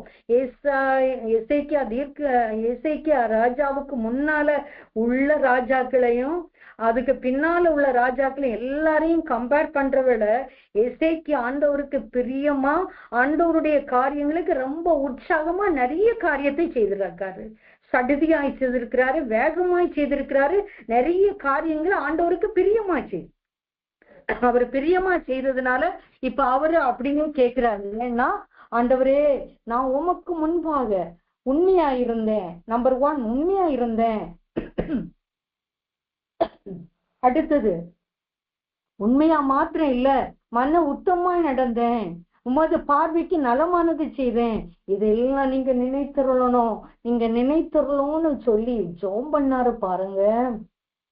அந்த ஜெபத்தை ஆண்டவர் கேட்டு அவருக்கு ஆயுசு காலத்தை கூட்டி கொடுத்தாரு. எந்த தீர்க்கதரிசி வீட்டு காரியத்தை ஒழுங்குபடுத்த சொன்னாரோ அதே தீர்க்கதரிசிய அனுப்பி, ரிட்டர்ன் போப்பா, அவன் அழுதத நான் கேட்டேன், அவனுக்கு கொஞ்ச நாட்களை கூட்டி கொடுக்க போறேன், போ, அவனுக்கு 15 வருஷம் கூட்டி கொடுக்க போறேன், போ சொல்லுன்னு சொல்லிட்டு, கிறிஸ்துக்குள் அருமையானவர்களே, நம்ம இப்படி ஒரு எசேக்கியா ராஜாவை மாதிரி ஆண்டவருக்கு முன்னால நிக்க முடியுமா? ஆண்டவரே, அப்பா, நாங்க உமது பார்வைக்கு முன்பாக நலமானதை செய்தேன், ஆண்டவருக்கு விருப்பமானதை செய்து கொண்டிருக்கிறேன், இப்ப உங்க விருப்பத்தின் படிதான் நான் வாழ்ந்து கொண்டிருக்கிறேன் என்று நம்ம சொல்ல முடியுமா? வார்த்தையை வச்சு, ஆண்டவருக்காக செய்த காரியத்தை வச்சு அதை நினைத்தருளும். நான் நடந்து கொண்ட விதத்தை நினைத்தருளும். நான் கர்த்தருக்கு செய்த காரியத்தை நினைத்தருளும். ஆண்டவரை மறவாதிரும்னு சொல்லிட்டு அவர் வேண்டிக் கொண்டார் பாருங்க. ஆயுசு காலத்தை ஆண்டவர் பூரணப்படுத்தி சந்தோஷத்தோடு நடத்துகிறாரு. நம்மகிட்ட நினைக்க சொன்ன தேவன், நினைத்துக்குள்ள சொன்ன தேவன், அவர் என்ன செய்யறாரு? அவர் நினைத்தருளுகிற தேவனா இருக்கிறார். அவர் நம்மை நினைத்தருளுகிற தேவனா இருக்கிறார். ஆண்டவர் ஒரு நெகேமியா மோசேக்கு கட்டளையிட்ட வார்த்தையை நினைத்தருளும் என்று சொன்ன போது ஆண்டவர் அந்த இடத்திலே அவனுடைய ஜபத்தை நினைத்து அருளினார். அலங்கத்தை கட்டும்படி ஆண்டவர் ஏற்ற வாய்ப்புகளை, வசதிகளை ஆண்டவர் எல்லாவற்றையும் ஆண்டவர் உருவாக்கி கொடுத்தார். அப்படியே ஒரு எசேக்கியா ராஜாவுக்கு ஆண்டவர் என்ன செய்தார்னா, தான் ஆண்டவரே அவனுடைய ஜபத்திற்கு அவன் நினைத்தருளும், நான் செய்த நன்மைகளை நினைத்தருளும் என்று கேட்ட மாத்திரத்திலே ஆண்டவர் தன்னுடைய கிருபையை அவருக்கு கொடுத்து ஆயுசு நாட்களையும் கர்த்தர் பெருக செய்தார். அவன் நினைத்தருளுகிற தேவன். எசேக்கியா ராஜாவை நினைத்தருளினார். நமக்கும் அவர் நினைத்தருளுகிற தேவனாய் இருக்கிறார். அன்பு சகோதர சகோதரிகளை கொஞ்சம் நினைச்சு பாருங்க. ஏதாவது கேட்டீங்களா? ஆண்டவரே, 5 வருஷத்துக்கு முன்னால இந்த ஒரு வார்த்தையை நீங்க சொன்னீங்களே, அதை இன்னும் எனக்கு நடக்கல, அதை நினைத்து அருளுங்க. நான் உங்க சமூகத்துல நித்தம் இருக்கிறேன், உங்க வார்த்தைக்கு நான் கீழ்ப்படுகிறேன், உம்மை நான் மனதார நேசித்து நான் வாழ்ந்து கொண்டிருக்கிறேன். நீங்க எனக்கு சொன்ன அந்த வாக்கு தத்துவத்தை, அந்த வார்த்தையை நினைத்தருளும். இந்த பிப்ரவரி மாதத்திலே நினைத்தருளும். இந்த 26வது நாளை நினைத்தருளும். நீ 2 நாட்கள் தான் இருக்கு மார்ச் மாதத்துல நம்ம என்டர் ஆகிறதுக்கு. அதற்கு முன்பு அந்த வார்த்தை நினைத்தருளும். அந்த வார்த்தை உயிர்ப்பு என்று கேட்டா நிச்சயமாகவே இவர்களுக்கெல்லாம் நினைத்தருளி நன்மையை செய்த தேவன் நமக்கும் செய்வார். சங்கீதக்காரன் சொல்லுகிறார், 136வது சங்கீதம் 23 நம்முடைய தாழ்வில் நம்மை நினைத்தவரை துதியுங்கள். நம்முடைய தாழ்வில் நம்மை நினைத்தவர் அவர் நினைக்கிறார் இல்லையா? ஆடு மாடு ஆடுகளை மேய்ச்சிட்டு போன தாழ்ந்த நிலைமையில இருந்த ஒரு சங்கீதக்காரன் தாவீத அவர் நினைக்கலையா? வீட்டுல பயங்கரமான ஒரு ஃபீஸ்ட் நடக்குது. தூர தேசத்துல இருந்து ஒரு தீர்க்கதரிசி, ராமாவில இருந்து ஒரு சாமுவேல் தீர்க்கதரிசி வாராரு.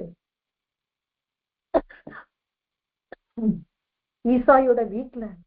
ஆனா அன்னைக்கு ஒரு ஃபீஸ்ட் நடக்கும் போது கூட தாய் தகப்பன் உணர்வு கொஞ்சமாவது இருந்திருக்கணும். ஒரு பையன் அவன் ஆடு மேய்க்கவா போக சொல்லுவாங்க? ஏதோ கொஞ்சம் சாப்பிடுவான், இருக்கட்டும், இன்னைக்கு ஒரு நாளைக்கும் ஆடுகளை மேய்க்காட்டாலும் ஒண்ணும் இல்லை, அது வேலைக்காரர்கள் வசத்துல விடலாம். அந்த பையனை இந்த வீட்டுல வச்சிருக்கலாம்.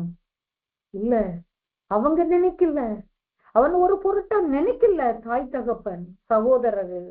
ஆனா கர்த்தர் நினைச்சாரு. தாவீது ராஜா சொல்றாரு, நம்முடைய தாய்வி நம்மை நினைத்தவர். ஆட்டுக்கு பின்னாலே போகும்போதே அவர் நினைத்து விட்டார். வீட்டுல பங்கன் நடக்கும் போது என்னோட பிளேஸ் அங்க ஆக்சிடென்டா இருந்தத கர்த்தர் நினைத்தார். இஸ்ரவேலை ஆளும் ராஜாவாக உயர்த்தினார். கர்த்தர் நம்மை நினைத்திருக்கிறார். அப்பா நினைத்திருக்கிறார். சங்கீதம் 40:17 சொல்றாரு, நான் சிறுமையும் எளிமையுமானவன், கர்த்தரோ என் மேல் நினைவாய் இருக்கிறார். சிறுமி எளிமையுமானவர்கள் தான் நாம் போகும் பாதையை அறிவார். எந்த பகுதியில எல்லாம் சிறுமைப்பட்டிருக்கிறோம், எந்த காரியங்களிலெல்லாம் எளிமையாக தான் நாம் இன்னமும் காணப்படுகிறோம், கர்த்தர் அறிகிறார். நம்ம மேல நினைவா இருக்கிறார். என்னைக்கு இந்த சிறுமை இல்ல, என்னைக்கு இந்த எளிமையான வாழ்வு அல்ல, என்னைக்கு இந்த எள்ளி நகையாடுகிற அனுபவம் அல்ல.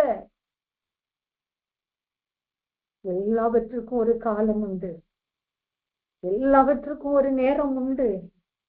கர்த்தர் நம்மை சிறுமி எளிமையுமான நம்மை அவர் நினைத்து கொண்டே இருக்கிறார். நம்ம அவர் நினைவாயிருக்கிறார், நினைவாயிருக்கிறார். நிச்சயமாகவே ஒரு நாள் ஒன்று வரும், அதிலே கர்த்தர் நம்மை உயர்த்துகிற நிலைமையை நாம் பார்ப்போம். நம் சொந்த கண்களே நம்முடைய பிள்ளைகளுடைய நம் குடும்பத்தினுடைய உயர்வை அந்நிய கண்கள் அல்ல, நம் கண்களையே பார்க்க போகிறது. ஆண்டவரே பெரிய காரியங்களை செய்வார். ஸ்தோத்திரம். 139 என் நினைவுகளை என்ன நினைக்கிறோம், ஒவ்வொரு நாளும் எதை நினைக்கிறோம்?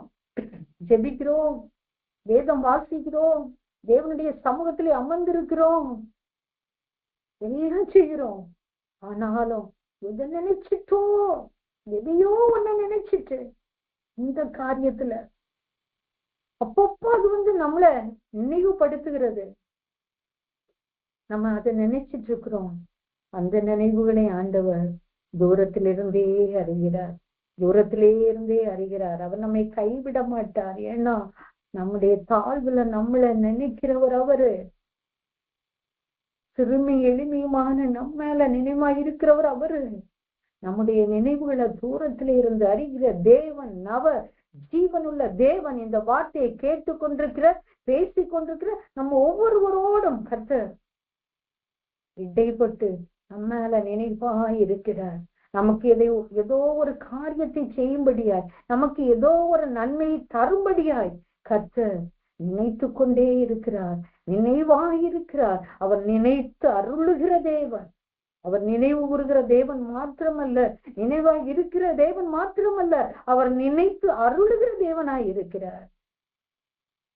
யாத்திராகமம் 2 24 நம்ம பார்க்கும்போது, தேவன் அவர்கள் பெருமூச்சை கேட்டு தாம் ஆபிரகாமோடும் ஈசாக்கோடும் யாக்கோபோடும் செய்த உடன்படிக்கை நினைவு கூர்ந்தார்.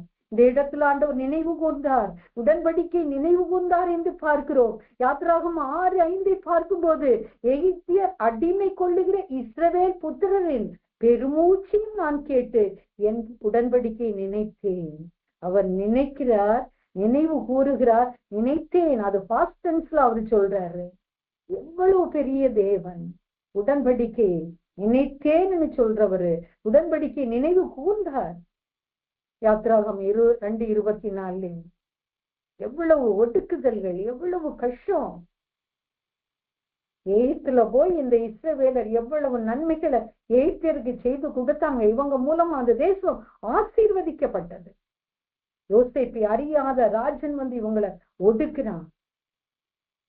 ஆனா அந்த ஒடுக்குதல் ஆண்டவர் இவங்களை அழிந்து போக விடல.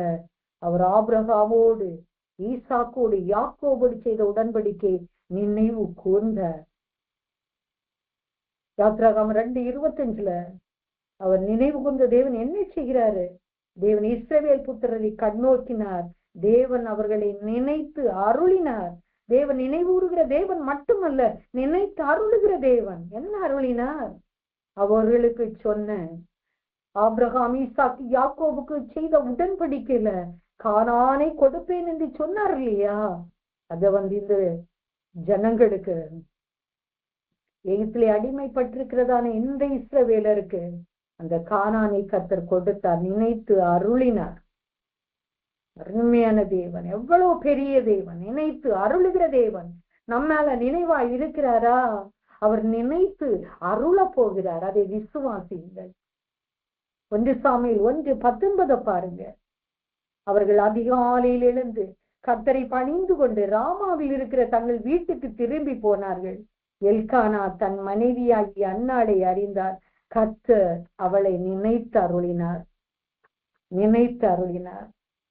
கிறிஸ்துவுக்குள் அருமையானவர்களை, இஸ்ரவேல் ஜனங்களுக்கு நினைத்து அருளி கானான் தேசத்தை அவர்களுக்கு சொந்தமாக கொடுத்த தேவன் இங்கு யார நினைச்சு அருள்றாருன்னா, ஒரு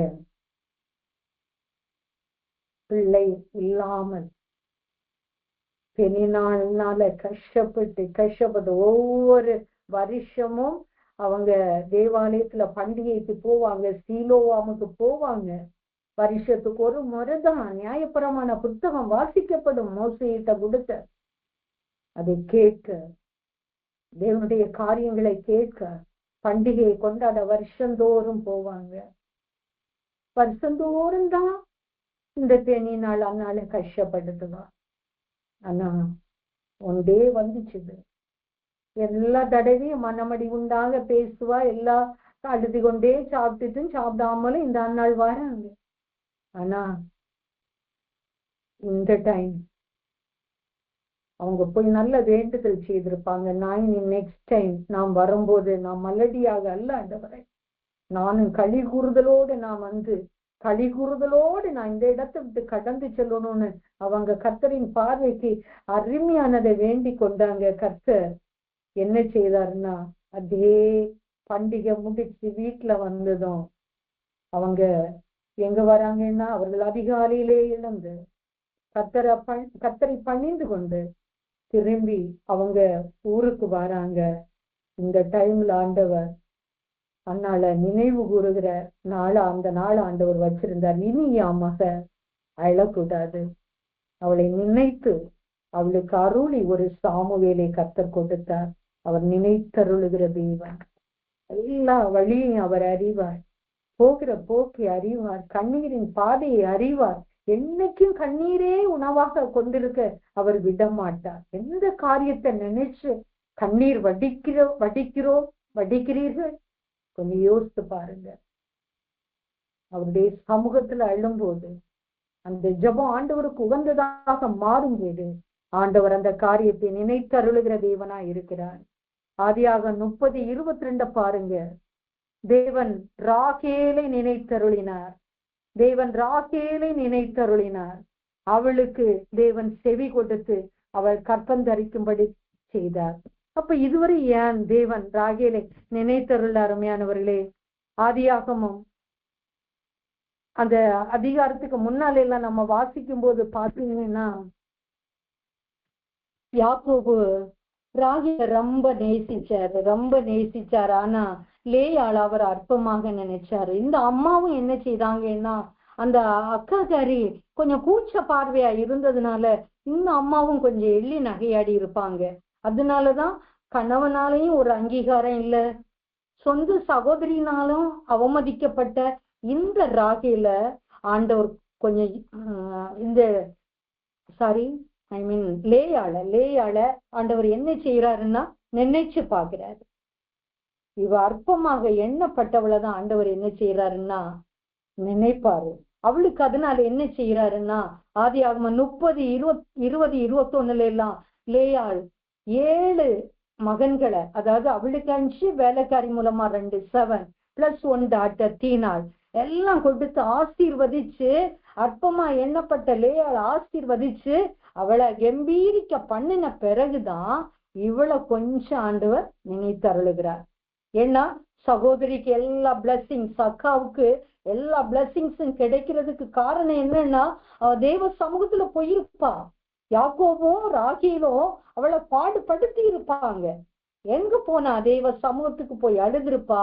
அதனால லேயாளுக்கு எல்லா பிளஸ்ஸிங்ஸும் கொடுத்து முடிச்ச பிறகுதான் 30:22 பார்க்கிறோம், தேவன் ராகேலை இப்பதான் நினைத்தருளுகிறார்.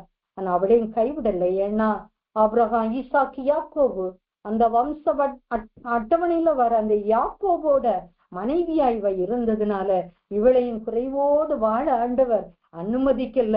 அவளையும் நினைத்தருளி அவளும் கற்பந்தரிக்கும்படி செய்தார். அழகான ஒரு யோசேப்பை கொடுத்தார். நீண்ட நாட்களா காத்திருந்தா, விரும்பினது வரும்போது அது ஜீவ விருட்சம் போல் மற்ற எல்லா பிள்ளைகளை விட யாக்கோவுக்கு பெரிய ஒரு ரட்சகனாக இருந்த ஒரு யோசேப்பை கர்த்தர் கொடுத்து ஆண்டவர் அவளை மகிழச் செய்தார். அதுக்கு பிறகு பென்யமீனையும் கர்த்தர் அவளுக்கு கொடுத்தார். தேவன் நினைத்து அருளினார். யாத்ராகமம் 12:4 நினைத்தருளின தேவன் என்ன சொல்றாருன்னா, நம்மவும் நினைவு கூறும்படி சில காரியங்களை கர்த்தர் சொல்லி கொடுக்கிறார். யாத்ராகமம் 12:14 நம்ம வாசித்தோம்னா, கிறிஸ்துவுக்குள் அருமையானவர்களே, அந்த நாள் உங்களுக்கு நினைவுறுதலான நாளாக இருக்க கடவுது. அதை கர்த்தருக்கு பண்டிகையாக ஆசரிப்பீர்களாக. அதை உங்கள் தலைமுறை தோறும் நித்திய நியமமாக ஆச்சரிக்க கடவீர்கள். எந்த day, which day, for what purpose? யாத்ராகமம் 12:13 நீங்கள் இருக்கும் வீடுகள்ல அந்த ரத்தத்தை பூசுங்க. அந்த ரத்தத்தை நான் கடந்து போவேன். நான் எகிப்து தேசத்தை அழிக்கும் வாதை உங்களுக்குள்ளே வராதிருக்கும். ஏன்னா அந்த ரத்தத்தை பூசி அது உங்களுக்கு நினைவுறுதலான ஒரு நாளா வச்சு இந்த பண்டிகையை நீங்க தலைமுறை தோறும் இந்த பண்டிகையை நீங்க ஆசரிங்க. இது நினைவுறுதலின் நாட்களா இருக்கணும். அந்த இரத்தத்தின் வல்லமை எப்படி அந்த எகிப்து தேசத்திலே இஸ்ரவேலரை பாதுகாத்ததோ, எகிப்தியருக்கு ஒரு அழிவு இஸ்ரவேலருக்கு ஒரு பாதுகாப்பா இருந்ததோ, அதனால நீங்க அதை அந்த இரத்தத்தின் மகிமையை ஆண்டவர் உங்களை அந்த இடத்திலிருந்து உங்களை அந்த தேசத்தை விட்டு கடந்து வர செய்ததை அதை ஒரு நினைவுறுதலாக நித்திய நியமமாக நீங்க ஆசரிக்கணும். அந்த இரத்தம் எப்படிப்பட்ட இரத்தம் என்பதை பிற்கால சந்ததிகளுக்கும் சொல்லும்படியாய் நீங்க அதெல்லாம் ஆசரிக்கணும்னு ஆண்டவர் சொல்லி கொடுக்கிறாரு. யாத்ராகமம் 13:9 கர்த்தரின் நியாயப்பிரமாணம் உன் வாயில் இருக்கும்படி அது உன் கையிலே ஒரு அடையாளமாக உன் கண்களின் நடுவே நினைப்பூட்டுதலாய் இருக்கட்டும். மோசேக்கு கொடுத்த அந்த நியாயப்பிரமாண புத்தகம் எப்பவும் என்ன உன் வாயை விட்டு நீங்க கூடாது. அது எப்பவும் நீங்க நினைச்சிட்டே இருக்கணும். அந்த நியாயப்பிரமாணத்தின் வார்த்தைய நீங்க வாயில சொல்லிட்டே இருக்கணும். அது எப்போ உங்களுக்கு நினைவுல இருந்துட்டே இருக்கணும்னு கர்த்தர் சொல்லுகிறார். தேவாதி தேவன் அதை நினைப்பூட்டுதலா, கண்களின் நடுவே நினைப்பூட்டுதலா இருக்கணும். ஏன்னா பலத்த கையினால கொண்டு வந்திருக்கிறேன் உன்னை எகிப்தில இருந்து. எப்படி பலத்த கையினால? வேற ஏதாவது ராஜாக்கள் இப்படி செய்ய முடியுமா? வேற ஏதாவது கடவுள்கள் இப்படி செய்ய முடியுமா? ஏதாவது பூமி தோன்றின நாள்ல இருந்து இதுவரையிலும் 2026 வரைக்கும் நம்ம பார்த்திருக்கிறோம். ஏதாவது இப்படிப்பட்ட காரியங்கள் பூமியில நடந்திருக்கா? இப்படிப்பட்ட அற்புதங்கள் வேற ராஜாக்கள் இல்லது அதிகாரங்கள் செய்திருக்கா? இல்லவே இல்லை. அதனால இதை நினைப்பூட்டுதலா நீங்க வச்சிருங்கன்னு ஆண்டவர் சொல்லுவாரு. அடுத்தது யாத்ராகமம் 17:14 நம்ம பார்க்கும்போது இஸ்ரவேல் ஜனங்கள் பலவீனப்பட்டு அவங்க வந்துட்டே இருக்காங்க. வழியில அவர்களை வழிமறிச்சான் ஒரு கிங்.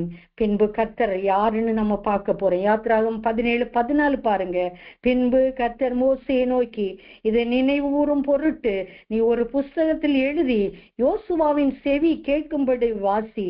அமலேக்கை வானத்தின் கீழங்கு இராதபடிக்கு நாசம் பண்ணுவேன் என்றார். அமலேக்க அதாவது என்றைக்கும் அவங்க சபைக்கு உட்படக்கூடாது. அது உங்களுக்கு நினைவு கூறுதலா இருக்கணும்னு ஆண்டவர் வச்சிருக்கிறாரு. அதனாலதான் சவுல் ராஜாட்ட சொல்லுவாரு, அமலேக்க அப்படியே அழிக்க சொல்லுவாரு. ஆனா அவன் இந்த ராஜா ஆகாகை உயிரோட கொண்டு வருவான். அது நினைவுல இருந்தா, இந்த வார்த்தை நினைவுல இருந்தா, யோசுவாவுக்கு காதுலயே கேட்கணும்ப்பா, இதை மோசே நீ வாசின்னு சொல்லிட்டு அன்னைக்கே ஆண்டவர் அந்த காரியத்தை புஸ்தகத்துல எழுது, யோசுவாவுக்கு காது கேட்க வாசி, உன்னை எடுத்துக்கொண்ட பிறகு அவன் அந்த ஜனங்களுக்கு சொல்லணும், இது நினைப்பூட்டுதலா இருக்கணும்னு சொல்லி அந்த அமலேக்கை குறித்து எவ்வளவு ஆண்டவர் வைராக்கியமா இருந்தாருன்னு தெரியுமா? அதை என்னைக்கும் இஸ்ரவேல் ஜனங்கள் அந்த அமலேக்கியரை நினைவுல வச்சிருக்கணும். அவங்க சபையில வாரம் கர்த்தரோட சேரேன்னு சொன்னாலும் அவங்கள சபையில உட்படுத்தல் ஆகாதுன்னு ஆண்டவர் அன்னைக்கே சொல்லி இதை நினைவு கூறும்படி ஆண்டவர் வச்சிருக்கிறார்.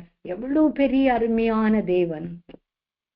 நினைத்து கொள்ளுங்கள்னு சொல்லுகிற தேவன் நம்மிடத்துல சில காரியங்களை நீங்க என்னைக்கும் நினைவாயிருக்கணும், அதை நினைவு கூர்ந்து கொண்டே இருக்கணும், மறக்க கூடாதுன்னு சொல்லிட்டு இதெல்லாம் சொல்லி தராரு. அது அன்னைக்கு எப்படி ஆண்டவர் மோசேக்கு சொன்னாரோ அது அப்படியே யோசுவாவின் நாட்கள் எல்லாம் அந்த தீர்க்கதரிசிகள் யோசுவாவின் நாட்கள் வரைக்கும் அதை கரெக்டா ஃபாலோ பண்ணாங்க. அப்புறமா தீர்க்கதரிசிகளின் காலத்துல ராஜாக்கள் எல்லாருமே அந்த நியாயப்பிரமாண காரியங்களுக்கு அவங்க 100% அவங்க கீழ்ப்படிந்தாங்களானா இல்ல. அதனாலதான் சிறையிருப்புல திரும்பவும் அவங்க ஒப்பு கொடுக்கப்பட்டாங்க. ஆண்டவர் சொன்ன வார்த்தைய அதுல ஒரு உறுப்பு குறைக்கவும் கூடாது, கூட்டவும் கூடாது. அது அப்படியே நம்ம பின்பற்றும் போது தேவன் பெரிய காரியங்களை நம் மூலமாக ஆண்டவர் செய்வார். நமக்கும் அதையெல்லாம் நினைப்பூட்டி நினைப்பூட்டி நினைப்பூட்டி இந்த வசனம் எங்க இருக்கு, இந்த காரியம் எங்க இருக்கு, என்ன செய்யணும், நம்ம எப்படி நடக்கணும், பின்வரும் சந்ததிக்கு எப்படி அறிவிக்கணும், நம்ம பிள்ளைகளுக்கு எப்படி அறிவிக்கணும், நம்ம குடும்பத்துக்கு என்ன தேவை தேவையில்லை, எல்லாவற்றையும் ஆண்டவர் நினைப்பூட்டுகிற தேவனா இருக்கிறார். ஃபைனலா நம்ம சங்கீதம் 77:10 நம்ம வாசிக்கும் போது, அப்பொழுது நான் இது என் பலவீனம், ஆனாலும் உன்னதமானவருடைய வலதுகரத்தில் உள்ள வருஷங்களை நினைவு கூறுவேன். சங்கீதம் 79 நம்ம பார்க்கும்போது இது ஆசாபின் சங்கீதம் என்று நாம் பார்க்கிறோம். அதுல ஆசாப் என்ன சொல்றாருன்னா, தேவன் 9 தேவன் இரக்கம் செய்ய மறந்தாரோ, கோபத்தினால் தமது உருக்கமான இரக்கங்களை அடைத்து கொண்டாரோ என்றேன். அப்பதான் இல்ல ஆண்டவர் இரக்கம் செய்ய மறக்கல, உருக்கமான இரக்கங்களை அடைக்க மாட்டாரு. இது என் பலவீனம், உன்னதமானவருடைய வலது கரத்தில் உள்ள வருஷங்களை நினைவு கூறுவேன். ஒவ்வொரு வருஷங்களையும் நினைவு கூர்ந்தா, ஆண்டவர் எனக்கு செய்த நன்மைகளை நினைவு கூர்ந்தா, முற்பிதாக்களுக்கு ஆண்டவர் செய்த நன்மைகளை நான் நினைவு கூர்ந்தா, நான் ஆண்டவர்கிட்ட கேள்வி கேட்க மாட்டேன், நான் அப்படியே நான் சரண்டர் ஆவேன், ஆண்டவருக்கு முன்னால நான் சரண்டர் ஆவேன் அப்படின்னு சொல்லிட்டு ஆசாப் சொல்றாரு, உன்னதமானவருடைய தேவனுடைய வலது கரத்தில் உள்ள வருஷங்களை நினைவு கூறுவேன் என்று சொன்னார். நாமும் கர்த்தர் இத்தனை வருஷங்கள் நம்மை நடத்தினாரே, அந்த வருஷங்களிலிருந்து ஒவ்வொரு நாளும் கர்த்தர் நம்மை நடத்தின விதங்களை நம்ம நினைவு கூறும்படியாய் நாம் அழைக்கப்பட்டிருக்கிறோம். கிறிஸ்துவுக்குள் அருமையானவர்களே, கர்த்தருடைய செயல்களை நினைவு கூறுவேன், உடைய பூர்வ காலத்து அதிசயங்களே நினைவு கூறுவேன். 11 சொல்றாரு, முதல்ல சொல்றாரு உன்னதமானவருடைய வலது கரத்துள்ள வருஷங்களை நினைவு கூறுவேன். 2வது சொல்றாரு கர்த்தருடைய செயல்களை நினைவு கூறுவேன். 3வது சொல்றாரு உடைய பூர்வ காலத்து அதிசயங்களே நினைவு கூறுவேன். இந்த காரியங்களை நம்மவும் நினைவு கூறும்படி அழைக்கப்பட்டிருக்கிறோம். இந்த அருமையான நாளிலே கிறிஸ்துவுக்குள் அருமையானவர்களே, இப்படிப்பட்ட காரியங்களை நினைவு கூர்ந்து கர்த்தருடைய வாக்கின் மேல நம்பிக்கை நாம் வைக்கும் போது கர்த்தர் நம்மை நேர்த்தியாய் நடத்துவார், செம்மையான பாதையிலே நடத்துவார். கர்த்தர் நமக்கு நினைப்பூட்டுவார். ஆவியானவரை பற்றி நாம் யோவான் 14 பார்ப்போம். அவரு உணர்த்துகிற ஆவியானவர், அவர் கண்டித்து உணர்த்துகிற ஆவியானவர், அவர் எல்லாவற்றையும் நமக்கு போதித்து உணர்த்துகிற ஆவியானவர், நம்மை நினைப்பூட்டுகிற ஆவியானவராய் இருக்கிறார். ஆண்டவர் நம்மை நினைத்து கொள்ள சொன்ன தேவன், நினைந்து சொன்ன தேவன், அவர் உடன்படிக்கை நினைக்கிற தேவனாக இருக்கிறார், உடன்படிக்கை நினைவு கூர்ந்த தேவனாய் இருக்கிறார். அவர் தேவனுடைய பிள்ளைகள் கேட்ட காரியங்களிலே நினைவு கூர்ந்து அருளுகிற தேவனாய் இருக்கிறார். சங்கீதக்காரன் ஆண்டவருடைய பூர்வ காலத்து வருஷங்களை, அவர் செய்த நன்மைகளை, அப்படிப்பட்ட கிரியைகளை தேவனுடைய செயல்களையே நான் நினைவு கூறுவேன் என்று சொன்னது போல நாமும் நினைவு கூற அழைக்கப்பட்டுக்கிறோம். ஒவ்வொரு நாளும் ஆண்டவரை நினைத்து நினைத்து, அந்த சிலுவையை நினைத்து நினைத்து, நமக்காக அந்த பாடுகளை பட்டாரே, அவர் சிலுவையிலே என்ன மொழிகளை அவர் மொழிந்தார், அந்த காரியங்களை நினைவு கொண்டு வருவோம். அவர் நம்முடைய குடும்பங்களுக்கு என்ன நல்ல வார்த்தைகளை சொல்லி இருக்கிறார், அதை நாம் நினைவுக்கு கொண்டு வருகிறோம். கர்த்தருடைய பரிசுத்த வார்த்தைகளை பரிசுத்த சிந்தையோடு இருந்து ஒவ்வொரு நாளும் தியானித்து கர்த்தர் தருகிற ஆசீர்வாதங்களை நாம் பெற்றுக்கொள்வோம். கர்த்தர் தாமே இந்த வார்த்தைகளையும் நம்மை ஆசீர்வதிப்பாராக. God bless you all. Sister பிரைஸ்லாங்கம்மா. அம்மா நீங்க ஆசீர்வாதம் கூறி நீங்க முடிச்சிடுங்கம்மா. ஓகே, ஜெபிப்போம். ஸ்தோத்திரம் ஆண்டவரே, நல்ல நேரத்தை தந்தீரப்பா. இம்மட்டும் ஆண்டவரே நீர் எங்களோடு இடைப்பட்டீரப்பா, அடிமைக்கு கற்றுக் கொடுத்தீரப்பா. உடைய நாமும் மகிமையடையட்டப்பா. நான் அல்ல, ஒண்ணுமே தெரியாம வந்தேன் ஏசப்பா. நீங்க சொன்ன வார்த்தைகளை நான் சொல்லி இருக்கேன். நீங்க ஆண்டவரே இந்த வார்த்தைகளின் மூலமாக நீங்க மகிமைப்படணும் ஆண்டவரே. வார்த்தை 100க்கு 100 பலன் தருகிறதாய் ஒவ்வொருடைய சிந்தைகளிலும் அது பதிந்து ஆண்டவரே பூர்வ காலத்து வருஷங்களிலேயே நான் நினைப்பேன், ஆண்டவருடைய செயலையே நினைவு கூறுவேன் என்று சொல்லி கர்த்தர் செய்த நன்மைகளையும் ஆண்டவர் செய்ய போகிற காரியங்களையும் நினைத்து ஆண்டவருக்கு ஸ்தோத்திரம் செலுத்தி ஆண்டவரின் நல்ல கிருபைகளை பெற்றுக்கொண்டு எங்க ஒவ்வொருவரும் ஆண்டவரே, எங்கள் இந்த ஊழியத்தில் இருக்கிற ஒவ்வொருவரும் அப்பா ஆசீர்வதிக்கப்பட நான் ஆசீர்வதித்து ஜெபிக்கிறேன் அப்பா. ஒவ்வொருவரையும் ஆசீர்வதியும் வெள்ளப்படுத்துங்கப்பா. இணைப்பில் இணைந்திருக்கிறதான அருமையான சகோதர சகோதரிகள் ஒவ்வொருவருக்காகவும் நான் வருகிறேன். ஒவ்வொருவரையும் ஆசீர்வதிங்கப்பா. அவர்களுக்கு சொன்ன வார்த்தைகளை இந்த நாளிலே நினைத்து அருளுங்கப்பா, கொடுங்கப்பா. உமக்கு நன்றி செலுத்துகிறோம். எல்லா மகிமையும் கனமும் உமக்கு செலுத்துகிறோம் அப்பா. எங்கள் குறைகள் குற்றங்களை மன்னிங்க. இயேசு கிறிஸ்து நாமத்தில் ஜெபிக்கிறோம் ஜெபங்களில நல்ல பிதாவே, ஆமென்.